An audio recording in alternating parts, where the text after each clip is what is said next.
साधक परिवार आपको दिखाए सच का आईना।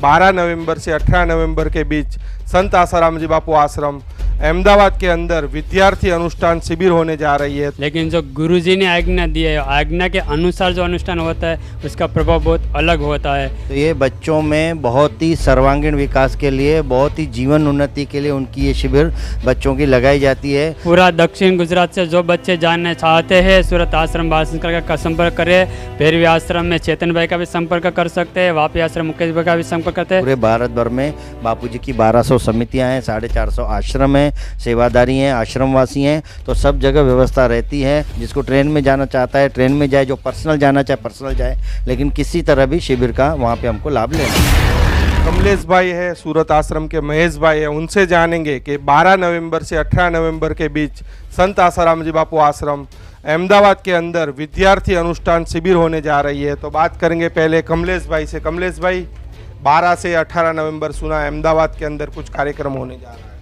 वहाँ अनुष्ठान शिविर है, ऐसे अनुष्ठान तो सब बच्चे करते हैं, लेकिन जो गुरुजी ने आज्ञा दी है, आज्ञा के अनुसार जो अनुष्ठान होता है उसका प्रभाव बहुत अलग होता है।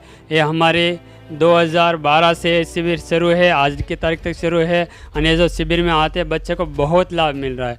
संस्कार भी अच्छे अच्छे मिल रहे हैं, बापू जी का सत्संग भी मिल रहा है। तो वहाँ जो बच्चे आएंगे वो भी बच्चा कहाँ से कहाँ महान बनेगा। 2012 से निरंतर शिविर हर साल बच्चों की होती है, आज भी हो रही है और आगे भी होती रहेगी।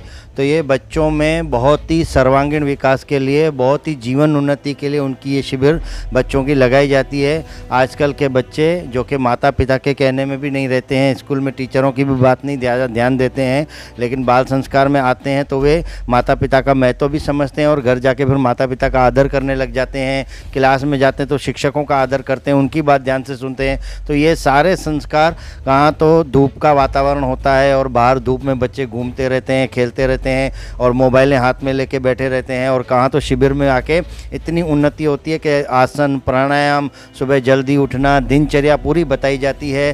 सूर्य देवता को जल क्यों चढ़ाना, आसन, कौन से आसन से क्या फ़ायदा हो रहा है, जीवन में हमारे माता पिता ने हमको क्या दिया है और उनकी हमारे जीवन में कितनी सारी आवश्यकता है, ये सारी चीज़ें जो हैं वो बाल संस्कार केंद्र के द्वारा भी बताई जाती हैं। और विद्यार्थी शिविर में तो विस्तार से अलग अलग वक्ताओं के द्वारा सत्संग मिलते हैं, पूज्य श्री की अमृतवाणी का लाभ मिलता है, यौगिक क्रियाएं सिखाई जाती हैं, सुबह जल्दी उठाया जाता है, खान पान के बारे में बताया जाता है, सात्विक भोजन, आहार विहार के बारे में बताया जाता है। तो कोई भी ऐसी जानकारी, स्वास्थ्य के बारे में बताया जाता है कि घर बैठे यदि आपको कोई तकलीफ है स्वास्थ्य की तो घर बैठे भी आप कैसे उसका इलाज कर सकते हो, जरा बात के लिए डॉक्टरों के पास जाने की ज़रूरत नहीं पड़ती है। तो ये सारी चीज़ें बच्चों को ध्यान योग शिविर अहमदाबाद में 12 तारीख से लेकर 18 तारीख तक नवंबर में अहमदाबाद में यहाँ ध्यान योग शिविर है। उसका सभी बच्चे केवल सूरत से ही नहीं, केवल गुजरात ही नहीं, लेकिन मध्य प्रदेश, महाराष्ट्र, पूरे भारत भर के बच्चे अहमदाबाद जाते हैं, यहाँ तक कि विदेश से भी कोई आ जाते हैं। तो वहाँ पे बहुत अच्छी शिविर लगती है। दक्षिण गुजरात से जो बच्चे जानना चाहते हैं सूरत आश्रम बाल संस्कार का संपर्क करें। भैरवी आश्रम में चेतन भाई का भी संपर्क कर सकते हैं, वापी आश्रम मुकेश भाई का भी संपर्क करते हैं। सब आश्रम तरफ से वह जाने की व्यवस्था किया है, तो जिसको जाना है वहाँ संपर्क कर सकता है। मतलब दक्षिण गुजरात के जितने भी बच्चे आना चाहते हैं शिविर में तो संपर्क करें तो व्यवस्था हो जाएगी। हाँ, ये तीनों आश्रम में कोई भी आश्रम में आप संपर्क करें तो सब व्यवस्था आपको हो जाएगी। तो महेश भाई, जैसे बताया कि दक्षिण गुजरात से बच्चे आना चाहे तो संपर्क कर सकते हैं, लेकिन भारत भर के बच्चों को अगर आना हो तो कैसे? देखो, उड़ीसा से भी बच्चे आते हैं तो उनको ट्रेन में व्यवस्था की जाती है। ऐसे अलग अलग जगह पूरे भारत भर में बापूजी की 1200 समितियां हैं, 450 आश्रम हैं, सेवादारी हैं, आश्रमवासी हैं, तो सब जगह व्यवस्था रहती है। कोई बसों के द्वारा, कोई ट्रेनों के द्वारा, कोई अपने प्राइवेट वाहन लेकर आते हैं। इस तरह से सबको व्यवस्थाएं मिलती हैं। ऐसे ही सूरत आश्रम में भी बसों की व्यवस्था दिवाली के दिन में की गई है और आपको यहाँ से बस में बैठ के भी जाने का लाभ मिलेगा। जिसको ट्रेन में जाना चाहता है ट्रेन में जाए, जो पर्सनल जाना चाहे पर्सनल जाए, लेकिन किसी तरह भी शिविर का वहां पे हमको लाभ लेना है।